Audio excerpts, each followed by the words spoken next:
আজকের ভিডিওতে কিন্তু আমি অনেক আপুদের কোশ্চেনের অ্যান্সার আবারও দিব। সেই সাথে কিন্তু মিয়াকো ব্র্যান্ডের চুলার সুবিধা অসুবিধা নিয়েও কথা বলবো। এছাড়া কিন্তু অনেক ইনডোর কালেকশন আজকের ভিডিওতে আপনারা দেখতে পারবেন। প্রথমবারের মতো এয়ার ফ্রায়ারে ফ্রেঞ্চ ফ্রাই করেছি। রাতের আয়োজনে ছিল খুবই মজাদার খাবার। সেই সাথে তো ঘর গুছিয়ে নিয়েছি। আসসালামু আলাইকুম এভরিওয়ান, আশা করছি সবাই অনেক বেশি ভালো আছেন। সবাইকে আরও একটি নিউ ডেইলি ব্লগে ওয়েলকাম করছি। আজকে সকালবেলা উঠেই বিছানাটা গুছিয়ে নিলাম। এটা হচ্ছে আমার গেস্ট রুম। এটা অনেক দিন ধরে একটু আওলা-জলা হয়েছিল। আমার গুছানো হচ্ছিল না। সবচাইতে বড় কথা হচ্ছে কাপড়-চোপড় যখন ওয়াশিং মেশিনে দেওয়া হয়, তারপর শুকানোর পরে এই রুমটাতে না বেডের উপরেই রাখা হয়। আমি অফ ক্যামেরাতেই কাপড়গুলো গুছিয়ে নিয়েছি। অনেকগুলো কাপড় রাখা ছিল। পরে ভাবলাম যে বিছানাটা গুছিয়ে তারপর রুমটাও একটু ক্লিন করে যাই। আজকের ভিডিওতে কিন্তু আমি কথা বলবো একটা টপিক নিয়ে, সেটা হচ্ছে মিয়াকো ব্র্যান্ডের চুলা কি আসলে ভালো না খারাপ, আর এটার সুবিধা অসুবিধা কি সেটাই আজকে আপনাদের ডিটেলস দেখিয়ে দিব আর আমি বলে দিব। একজন আপু এর আগেও আমার চুলার দাম সম্পর্কে জানতে চেয়েছিল, আমি ভিডিওতে বলে দিয়েছিলাম। তো আপু এখন আমাকে আবার একটু কোশ্চেন করেছে। আমি চাইলে কমেন্টের অ্যান্সারগুলো আসলে ওইভাবে দিতে পারতাম, কিন্তু আপু আসলে বুঝবে না। পরে ভাবলাম যে ভিডিওর মাধ্যমেই আমি আপুকে অ্যান্সারটা দিয়ে দিই, একটু বুঝিয়েও দিব আসলে এটা সুবিধা অসুবিধা বা এটা আসলে কেমন। তো এই তো কাজ শেষ করে আমি কিন্তু রান্নাঘরে চলে এসেছি। রাতের বেলাতে যেই আমি প্লেট বাটি এগুলো ধুয়ে রেখেছিলাম, এগুলো পানি ঝরে গিয়েছে। এখন আমি এগুলো গুছিয়ে নিলাম। রান্নাঘরে আসার পরে কিন্তু শুরুর দিকে আমার এই কাজটাই থাকে, সেটাই করে নিলাম। এখন আমি নাস্তা করে নিব, আর এর মাঝে আমি আমার ছেলেকেও নাস্তা করিয়ে নিব আর কি। সকালের নাস্তা হিসেবে আজকে আমি বাঙ্গি খেয়ে নিব। ফ্রিজে বাঙ্গি রাখা ছিল, পরে ভাবলাম এটা কেটে খেয়ে নিই। আর সকালবেলা তো আমি একা থাকলে বাসায় দেখা যায় ওরকম নাস্তার কোনো একটা ঝামেলা করতে চাই না আসলে। আর এইদিকে ইহানের বাবা কিন্তু বাঙ্গি তেমন একটা পছন্দ করে না, তবে আমার যে খুব পছন্দ তা না, তবে খেতে ভালো লাগে আসলে। আজকে ভিডিওর শুরুতেই আমার সকল ভাইয়া আপুদের কাছে একটা লাইক চেয়ে নিয়েছি, সেই সাথে অবশ্যই কমেন্ট করে জানাবেন ভিডিও আপনাদের কাছে কেমন লেগেছে। আর চাইলে কিন্তু সাবস্ক্রাইব করে আমার সাথেই থেকে যেতে পারেন।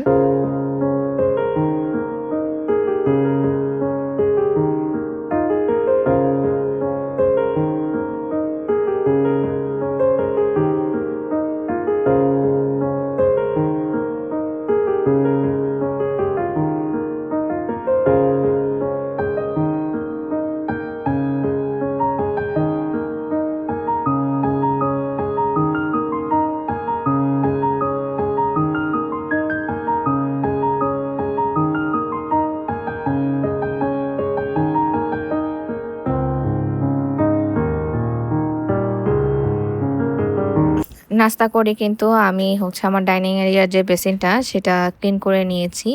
সেটা আপনারা ভিডিওতে দেখতে পাবেন যে আমি প্রায় সময় ক্লিন করি। আমার এই বেসিনটা নোংরা হলে একদমই ভালো লাগে না। আমি চেষ্টা করি সবসময় এই বেসিনটা একটু ক্লিন রাখার জন্য রেগুলার। আর এটা একটু বেশি ময়লা হয় যেহেতু এটা বেশি পরিমাণে ব্যবহার করা হয়। আর আজকের ভিডিওতে কিন্তু আপনারা আমার কাছে অনেক ইনডোর কালেকশন দেখতে পারবেন। আর এই গাছগুলো না আমার খুব শখের। ইহানার বাবা না মানে নিয়ে এসেছিল অনেকগুলো গাছ। আজকে আমি সবগুলো বড় টবে লাগিয়ে দিচ্ছি। এতদিন তো এগুলো ছোট টবে ছিল লাগানো। আর ভয়ও পাচ্ছিলাম মনে মনে যে আসলে গাছগুলো লাগানোর পরে হবে কিনা সুন্দরভাবে। আর একটা গাছ আনার পরে যদি সেই গাছটা মরে যায় তখন কিন্তু আমার খুব বেশি খারাপ লাগে। আর আপনারা অবশ্যই কমেন্ট করে জানাতে পারেন। আমি দেখতে চাই আসলে আপনারা এই গাছগুলোকে কে কি নামে চিনেন, আপনারা চিনেন কিনা অবশ্যই জানাবেন কমেন্ট করে। এখানে কিন্তু ধরতে গেলে অনেক কালেকশন আছে। আর আমার কাছে বেশ ভালো লাগে আসলে রিয়েল গাছ দিয়ে ঘর সাজাতে। সেদিন না আসলে গাছের পিছনে আমার অনেকটা সময় চলে গেছে। ধরতে গেলে দিনের অর্ধেকটা সময় এখানেই আমি পার করে ফেলেছি। কারণ গাছগুলো লাগাতে আমার অনেক সময় লেগেছে। শেষ মুহূর্তে আমার একদম পিঠ আর কোমর ব্যথা হয়ে গিয়েছিল। আমি বেশিক্ষণ এক জায়গায় বসেও থাকতে পারি না। পরে কি আর করার, একটু রেস্ট নিয়ে তারপরে এই কাজগুলো করেছি। আর বারে আসলে নোংরা করা আমার পক্ষে সম্ভব না। আমি ভেবেছি যে একদিনেই সব কাজ মানে গাছগুলো লাগিয়ে ফেলবো। আসলে তো সবকিছু অন ক্যামেরাতে যে রেখেছি তা না, কিন্তু আমি অফ ক্যামেরাতেও কিছু গাছ লাগিয়ে নিয়েছি। এই তো এই গাছগুলো আমি হচ্ছে লাগিয়ে নিয়েছি। আপনারা জানাবেন আসলে কেমন হয়েছে আমার টবের কালেকশনগুলো। আর এর মাঝে না আমি হচ্ছে যে পাথর দিয়ে দিব আরকি, যখন গাছগুলো রাখবো বিভিন্ন জায়গায়। নেক্সট ভিডিওতে আপনারা যদি আমার গাছ মানে দেখাই তাহলে দেখতে পারবেন যে আমি কিন্তু অলরেডি হচ্ছে পাথর দিয়ে এগুলোকে সাজিয়েছি। আমার কাছে না ভালো লাগে। তবে কালারফুল পাথর হচ্ছে কেনার ইচ্ছা আছে আমার। এখন গাছগুলোতে আমি একটু পানি দিয়ে দিচ্ছি। এখন যেই গাছগুলো একটু রোদে রাখা দরকার, মানে সকালের ১০টা পর্যন্ত রোদ যেন পায় এরকম টাইপেরও কিছু গাছ আছে এখানে। সেই রোদটা একটু ভালো, সেগুলো আমি হচ্ছে একটু ব্যালকনিতেই রাখবো। আর বাকি গাছগুলো আমি হচ্ছে রুমে নিয়ে যাব। এখানে বেশ কিছু গাছ হচ্ছে আপনার একটু আলো বাতাস পেলেই হয়ে যায় আর কি, ওরকম একটা রোদের প্রয়োজন মনে হয় না, যেহেতু ইনডোর প্ল্যান্ট এগুলো বেশিরভাগই। আর এখন হচ্ছে বিকেলবেলা, আমি দুপুরের রান্না এখনও করি নাই। বললাম না যে সেদিন হচ্ছে আমার অনেকটা সময় গাছের পিছনে চলে গিয়েছে। সেদিন দেখা যায় দুপুরবেলা আমি ভাত রান্না করে একটা ডিম ভাজি করে খেয়ে ফেলেছিলাম। আমার এত খারাপ লাগতেছিল, আসলে রান্না করতে ইচ্ছে করতেছিল না। তারপরে আমি হচ্ছে খাওয়া দাওয়া শেষ করে রেস্ট নিয়ে তারপর বিকেলবেলা আবার রান্নাঘরে চলে আসি। এখন আমার ছেলের জন্য হচ্ছে ফ্রেঞ্চ ফ্রাই করব, আর এটা হচ্ছে প্রথমবারের মতোই করছি, এয়ার ফ্রায়ারে করব। সেদিন না আপু আবারও আমাকে কমেন্ট করেছিল। পরে ভাবলাম যে কমেন্টের অ্যান্সারটা আমি একটু ডিটেলস এইভাবে দেখিয়ে দেই, মানে বলে দিলে আপুর হয়তোবা সুবিধা হবে বুঝতে। এই চুলাটার প্রথম সম্পর্কে আপু কোশ্চেন করেছে, চুলাটার তাপ কেমন? আসলে চুলাটার তাপ অনেক বেশি। আপনি যদি রান্না বসিয়ে একটু চুলা বাড়ানো থাকে এদিক থেকে ওদিকে সরে যান, দেখবেন পুড়ে যাবে। চুলার তাপ নিয়ে আসলে কোনো ভয় নেই। এটার হিট অনেক বেশি, যেহেতু ইয়েটা অনেক বড় আরকি হোলটা। তো আর এইদিকে হচ্ছে কি, মানে পরিষ্কারের কথা যেটা আমি বলবো, চারপাশের যে ইয়েটা দেখতে পারতেছেন মানে একদম সমান না, কিন্তু একটু উঁচু। তো আমি কিন্তু চাইলেও এটা ক্লিন করতে পারি না ওইভাবে আমার মন মতো করে। আর অনেক চুলাতে এরকম জায়গাগুলো আশেপাশের হচ্ছে প্লেন থাকে, তো ওইটা ইজিলি ক্লিন করা যায়। আমার একটু কষ্ট করে ব্রাশ দিয়ে তারপর হচ্ছে ভিতরটা ক্লিন করা লাগে। এর জন্য কি মানে হচ্ছে চেষ্টা করি সবসময় ক্লিন করার জন্য। এর জন্য প্রপার ক্লিন হয় নাই বলে জায়গাগুলো একটু কালো, কালো দেখা যাচ্ছে। আর কিছু পড়লে যে উঠে না এমনটা নয়। তবে হচ্ছে চুলাতে কিছু পড়লে সেই অবস্থায় যদি রান্না করা হয় অনেকক্ষণ, তাহলে ভিতরের জিনিসগুলো পুড়তে থাকে আরকি। পরিষ্কার করতে অসুবিধা হয়। কিন্তু আপনি যদি ক্লিন করতে পারেন সুন্দর করে তাহলে হচ্ছে ক্লিন হয়ে যাবে আরকি। আর এইটা হচ্ছে একটাই উদ্দেশ্য এই মিয়াকো ব্র্যান্ডের এসএসের চুলাটা নেওয়ার। আমার হচ্ছে গ্লাস আর গ্রানাইটের চুলা খুবই ভয় লাগে, কারণ ফেটে যাওয়ার একটা চান্স থাকে। সেই চিন্তাধারা থেকেই আমি হচ্ছে এই এসএসের চুলাটা আসলে পছন্দ করি। আর এই ছিল আপুর কোশ্চেন। আর এখানে তো ছোট পাতিল বসানোর জন্য ২ টা স্ট্যান্ড দেওয়া আছে। আমি আপাতত হচ্ছে একটা স্ট্যান্ড ব্যবহার করছি।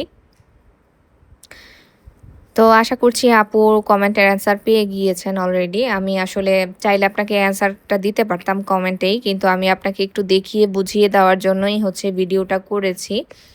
আর চাইলে অনেক আপুদেরও হচ্ছে উপকারে আসবে। তো একজন আপু দেখি আবারও কমেন্ট করেছে, চুলাটার দাম কত? চুলাটার দাম সম্ভবত হচ্ছে ১৭ থেকে ১৭,৫০০ টাকা। আমার আসলে মনে নাই। তো এর জন্য আমি হচ্ছে আবারও বলে দিলাম এই ভিডিওতে। আর এই যে ফ্রেঞ্চ ফ্রাইয়ের জন্য যে আলুগুলো কেটে রেখেছিলাম, এখন আমি হচ্ছে লবণ দিয়ে হচ্ছে ভাপ দিয়ে নিব সামান্য পরিমাণে। আর ডাল হচ্ছে আমি আগেই ভিজিয়ে রেখেছিলাম, একটু ডাল রান্না করব। ডাল না ভিজিয়ে রেখে রান্না করলে ডালের মধ্যে যে ময়লাগুলো থাকে সেগুলো অনায়াসে ক্লিন হয়ে যায়। এত ঝামেলা পোহাতে হয় না ধুতে গেলে। আর এছাড়া না ডালটা না তাড়াতাড়ি সিদ্ধ হয়ে যায়। আলুগুলোকে আমি ভাপ দিয়ে নিয়েছি। এখন হচ্ছে পানি ঝরিয়ে তারপর রেখে দিব। আর এটা হচ্ছে সন্ধ্যার জন্যই রেডি করব। আমার ছেলে হচ্ছে ঘুমাচ্ছিল। আর আরেকজন আপু কমেন্ট করেছিল, আমি যে সেদিন বটিটা ধার করেছি সেটা কি জিনিস দিয়ে ধার করেছিলাম আপু জানতে চেয়েছিল। আমি যেন আপুকে একটু দেখিয়ে দেই। জিনিসটার নাম আমার আসলে ওইভাবে মনে নাই। এটাকে কি বলে আসলে? তবে এই জিনিসটা আমি হচ্ছে অনলাইন থেকে কিনেছিলাম দেখে। আর এটা দিয়ে কিন্তু আমি খুব সহজেই ছুরি, তারপর হচ্ছে বটি এগুলো ধার করে থাকি। বেশ কিন্তু কাজের জিনিসটা। আপনার যদি প্রয়োজন মনে হয় এটা আপনি হচ্ছে এরকম হয়তোবা অনলাইন ছাড়াও আপনি দোকানপাটেও পাবেন। এটা আপনি হচ্ছে দোকানে যেয়ে যদি জিজ্ঞেস করেন যে বটি তারপর হচ্ছে ছুরি এগুলো যে ধার করে ওই টাইপের জিনিসগুলো আছে কিনা, তাহলে আমার মনে হয় যে দোকানদাররা বুঝতে পারবে যে আসলে আপনি কি খুঁজতেছেন আসলে। আপনাদের সাথে গল্প করতে, করতে কিন্তু এদিকে আমার ডাল রান্নাও হয়ে গিয়েছে। এখন আমি হচ্ছে ডালে বাগার দিয়ে নিব। আজকের ডালে হচ্ছে আমি পেঁয়াজ কুচি আর সাথে হচ্ছে রসুন কুচি দিয়েছি। ডালের বাগারের সময় রসুন কুচিটা না আমার কাছে অনেক বেশি ভালো লাগে। এর জন্য চেষ্টা করি সবসময় বাগার দেওয়ার সময় রসুন কুচি দেওয়ার জন্য। মানে এটার ফ্লেভারটা আমার কাছে ভালো লাগে। আর এইদিকে হচ্ছে ডাল রান্না আমার কমপ্লিট হয়ে গিয়েছে। ইদানিং না ডালটা একদমই খাওয়া হচ্ছে না। মানে কেউ খেতে চায় না আসলে। এর জন্য একটু অল্প করেই রান্না করেছি। আর সন্ধ্যার দিকে হচ্ছে ইহানের বাবা হচ্ছে চকলেট নিয়ে এসেছে, কিন্তু সে চকলেটটা কিনে নিয়ে আসে নাই। আমাদের বাসায় কিন্তু প্রায় সময় হচ্ছে চকলেট আসে গিফট হিসেবে। ইহানের বাবা যে সাপ্লায়ার ওনারা হচ্ছে বিভিন্ন জায়গা থেকে, যেমন ইন্ডিয়া, তারপর হচ্ছে চায়না, তারপর ভিয়েতনাম, এইসব জায়গা থেকে চকলেট নিয়ে আসে।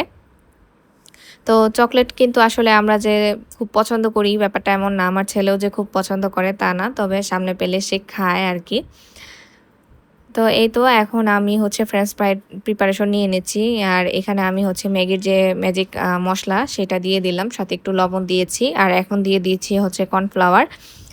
তো এই সামান্য পরিমাণে একটু তেল দিয়ে দিচ্ছি, এয়ার ফ্রায়ারে যেহেতু দিব হালকা পরিমাণে দিয়েছি, আপনারা চাইলে তেলটা স্কিপ করতে পারেন। তবে আমার কাছে মনে হয়েছে একটু তেল দিলে ভালো হবে, না হলে বেশি ড্রাই লাগবে। এটা দেওয়ার পরে তো আমি পুরাই অবাক হয়ে গিয়েছি। আজকে কিন্তু ফার্স্ট টাইমের মতো আমি এয়ার ফ্রায়ারে ফ্রেঞ্চ ফ্রাইটা করেছি। এটা এত সুন্দর হয়েছে আর খেতে যে এত মজা হয়েছে কি আর বলবো। আসলে হেলদি একটা খাবার। আমার ছেলে যেহেতু বায়না করেছে বাচ্চাদের জন্য এত তেল জাতীয় খাবার না দিয়ে, এভাবে কিন্তু অনায়াসে কাজটা করা যায়। এটা বড়দের জন্যও ভালো। তো সন্ধ্যার নাস্তা খাওয়া শেষ করে তারপর আমি আবারও কিচেনে চলে এসেছি কিন্তু। এখন আমি হচ্ছে ইলিশ মাছটা ভুনা করব আর আরেক পাশের চুলাতে হচ্ছে আমি ঢেঁড়স ভাজিটা করে নিব। আজকের যে ঢেঁড়স ভাজিটা করব এটা একটু মশলাদার করব আর কি, মশলা দিয়ে তারপর ভাজি করব। অন্য সময় দেখা যায় শুধু পেঁয়াজ আর কাঁচামরিচ দিয়ে ভাজিটা করি। তো পেঁয়াজ কুচি দেওয়ার পরে এখানে আমি একটু রসুন বাটা দিয়েছি, সাথে এখানে হচ্ছে ধইনার গুঁড়া আর জিরার গুঁড়া এগুলো অ্যাড করব। হলুদ আমি এখানে দেইনি, লাল মরিচের গুঁড়া একটু দিয়েছি সামান্য পরিমাণে, তারপর তো আমি কাঁচামরিচ এখানে অ্যাড করে দিব। তো এই তো ভাজিটা এখন দিয়ে দিলাম। আর এদিকে হচ্ছে ইলিশ মাছ ভুনা যে করব, এখানে মশলাটাও আমি কষিয়ে নিয়েছি, তারপরে হচ্ছে মাছটা দিয়ে দিলাম। আমার ছেলে আবার হচ্ছে ইদানিং মাছ খেতে চাচ্ছে না, আর ইলিশ মাছ তো সে আরও আগে খাবে না, কারণ এটা তো কাটা অনেক। এর আগে আমি ওকে দিয়েছিলাম, ও তেমন একটা পছন্দ করে না। এর জন্য আমাদের দুজনের জন্যই করে নিয়েছি। আর ঢেঁড়স ভাজি করার সময় এখানে আমি হচ্ছে একটু সামান্য পরিমাণে লেবুর রস দিয়ে দিই। ঢেঁড়সের যে একটা বিজল বিজল ভাব থাকে, লেবুর রসটা দিলে কিন্তু সেটা চলে যায়, ভাজিটা একদম ঝরঝরে হয়। আপনারা চাইলে হচ্ছে এভাবে ট্রাই করে দেখতে পারেন, তাহলে আপনাদের ভাজিটা ওরকম একটা হচ্ছে আঠালো ভাব হবে না, একদম ঝরঝরে হবে ভাজিটা। তো এই তো আমার ভাজিটাও হয়ে গিয়েছে, একদম সবুজ সবুজ রেখে ভাজি করেছি। আর আরেকটা টিপস হচ্ছে ঢেঁড়স ভাজি করার সময় ঢেঁড়সটা একটু পাতলা করে কাটার চেষ্টা করবেন, তাহলে এটা তাড়াতাড়ি সিদ্ধ হবে। আসলে যে জিনিসটা বেশি কুক হয় সেটা কিন্তু কালার নষ্ট হয় আসলে। আর পুষ্টির কথা বলতে গেলে পুষ্টি গুণাগুণও কিন্তু বেশি নষ্ট হয়। কথা বলতে বলতে কিন্তু আমি একদমই ভিডিওর শেষ পর্যায়ে চলে এসেছি। এখন তো আপনাদের কাছে আমার বিদায় নিতে হবে। আর আমি রান্না বসিয়ে ভাবলাম একটু আচার খেয়ে নিই। অনেকদিন ধরেই হচ্ছে আমের আচার খাওয়া হচ্ছিল না। এই তো এখন আমি একটু হচ্ছে আচার খাবো আর আপনাদের ভিডিও দেখব। সবাই ভালো থাকবেন। আজকের মতো বিদায় নিচ্ছি। আল্লাহ হাফেজ।